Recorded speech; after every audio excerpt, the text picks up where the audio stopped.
In this video, I'm on a mission to find the best pub in Soho.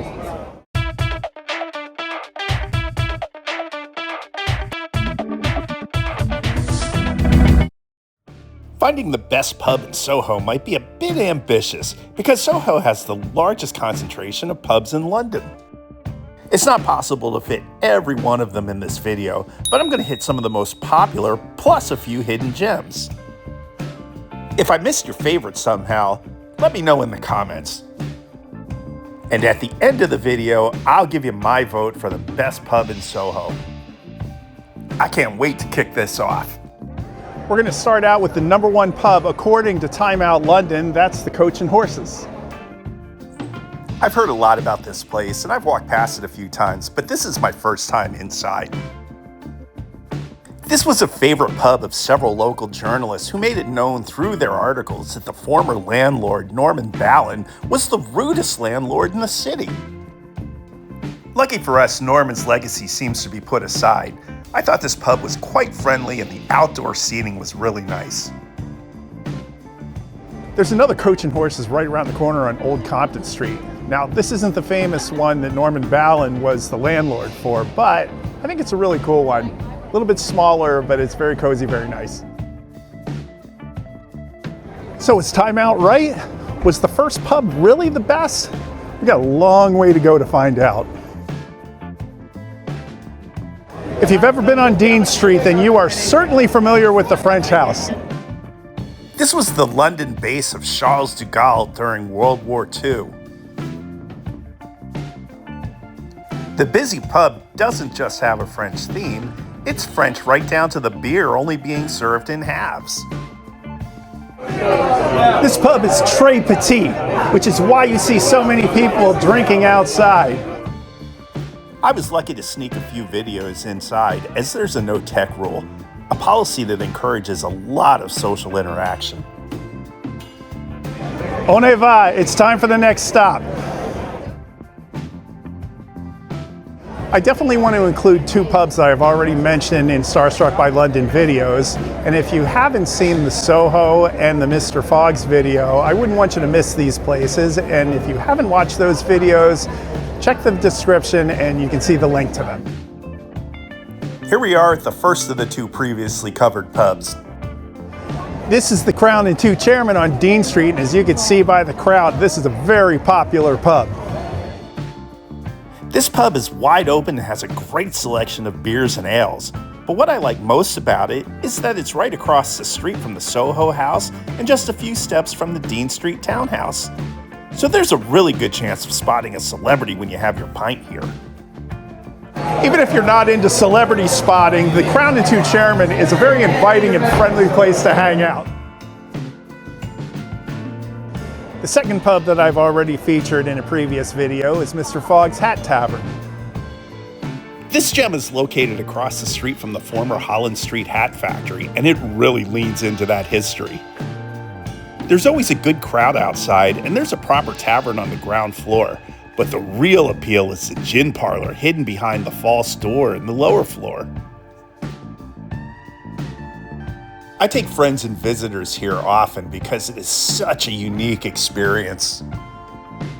So this authentic speakeasy has a variety of creative cocktails like the appropriate bathtub gin.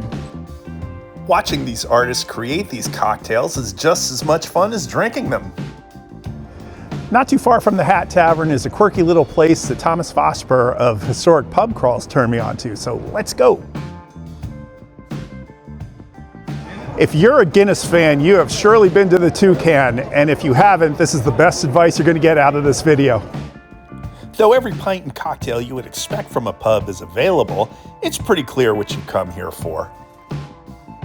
The main bar upstairs is kind of small, but you can head down to the basement for a more quiet pint and even more cool Guinness memorabilia. The big Guinness was fun, but I of course had to get a real one, and I'm sitting right in front of the corner where Jimi Hendrix played. On any given night, the crowd spills onto the street, making it very clear how popular this place is. Now, Soho has a reputation of being a little bit of a seedy place. I have no idea where that came from, but every time I come here, it's a good time because of the pub scene. But Soho is Soho, and there's some bizarre stories here, like this one. This is Simmons Bar behind me. It used to be the Carlisle Arms. Now this is where a former pub regular named Walter Cowle in 1893 made a bet that he would be able to put a billiard ball into his mouth and close his teeth. Thinking it was just a sleight of hand trick, the landlord reluctantly handed him the ball. Of course something went wrong. The crowd desperately tried to help him, but Walter suffocated on the ball and died right there. Maybe poor Walter should have walked up the street a little bit to satisfy his appetite. This is the Dog and Duck at the corner of Frith and Bateman, and I've got a feeling we're going to hear more about this pub by the end of the video. I walked right through the door and ordered my pint of Nicholson's Pale, but that's not all I'm here for. Now locals will tell you that eating is cheating on a pub crawl, but I don't think you'll be able to resist the pies here. I heard the food was really good here and all my expectations were met. The pub has been around since 1897, and the food isn't the only thing that the Dog and Duck is known for. This was famously George Orwell's regular boozer. So between the classic dark wood, glazed tiles, mirrors, the great food, the great crowd, this is definitely the quintessential London pub experience. If you check Google, you might wonder why there are 4 pubs in a small area that are all called the Blue Posts.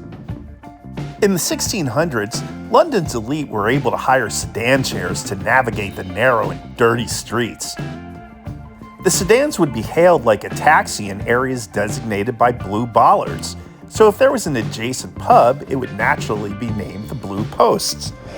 This is the Blue Post on Berwick Street. I really like this location because it's right near the Oasis What's the Story Morning Glory album cover location, and it's surrounded by some of the coolest record stores in Soho.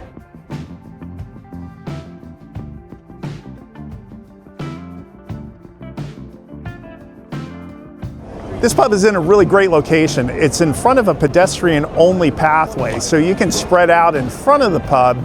Probably a good thing because it's pretty tiny inside, but it is absolutely worth your while. Now, let's go check out Soho's other Blue Posts. I'm on Kingley Street. This place has a lot of impressive rock history, and there's obviously a lot of places where you can take your pint outside and enjoy it on a nice day.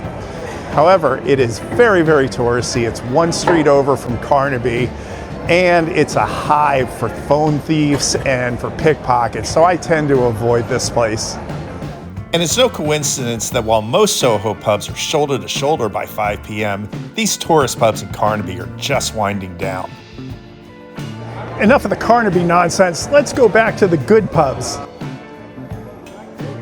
But first, let's take a little break from the pubs and grab a coffee. Welcome to the Old Coffee House on Beak Street. Let's go get our drink. Thank you. You didn't buy all that coffee nonsense, did you? No, this is a Brody's Bethnal Green Bitter, one of their special tap ales. So what gives? The Old Coffee House is an unassuming corner pub with a deceiving name, but it is a Soho classic. This pub really has a lot going for it. The cozy and friendly vibe goes all the way back to the 1700s, where everybody was welcome here, no matter what their class or their profession.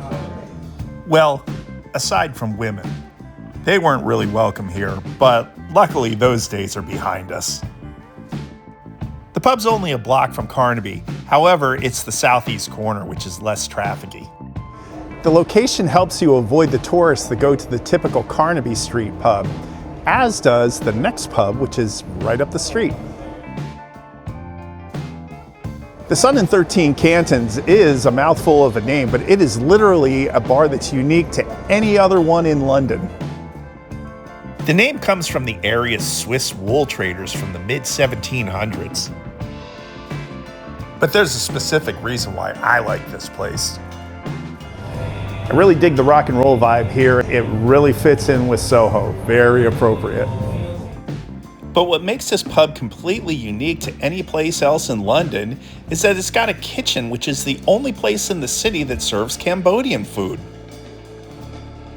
And the basement has a beautiful bar with a mod music theme that gives you a completely different feel from the classic main bar upstairs. I must admit, before I started doing the research for this video, I never heard of this place, but it's a really great experience and it deserves every bit of positive notoriety that it gets. Now on to what's arguably Soho's most historic pub. Behind me is the John Snow, and it is definitely in the running for my #1 Soho pub. The pub was named for the physician who discovered the source of the 1849 cholera outbreak. Over 14,000 people died, and many more would have if Snow hadn't discovered a pump, which was the source of the tainted water. Now, this isn't the original well, but it represents the one that John Snow had found had tapped into the sewage line, causing the cholera outbreak. So he had the town remove the handle, and the cholera outbreak ended because of his efforts. And even though Dr. Snow is allegedly a teetotaler, the pub was named after him, and it's really a gem. It's 2 floors of comfortable seating, a great selection of ales, brass, dark wood, and a fireplace. I would love to take you inside. It's a classic Victorian pub. It's very comfortable, and there's a lot of great tap ales. However, it's a Samuel Smith pub, and they don't allow filming inside as a company-wide policy. So we'll just have to enjoy it from the outside. Google Maps lists 101 Soho pubs, so like I said, it's far too difficult to go to each one. So it's time to consider the best one that we've visited. So we've been to all corners of Soho, and we've seen a lot of pubs from super popular to the lesser known. But which one do I think is the best? It's hard not to pick the one that I go to the most, which is the Ship on Wardour Street. But if we're talking about a great selection of beers and ales, a fantastic location, prime people watching, and the great ambiance of a pub that you're looking for, I'm going to say the winner is the Dog and Duck, which just edges out the John Snow. So the Dog and Duck wins my blue ribbon for best pub in Soho. But the great thing about Soho is there's a lot of pubs in a small area, so you can come, try a bunch of them, choose your favorite. And while you're here, I want to thank you for watching, and if you could like, subscribe, and share, definitely leave your comment. I read all of them, and I appreciate all of you. I'll see you in Soho. Cheers.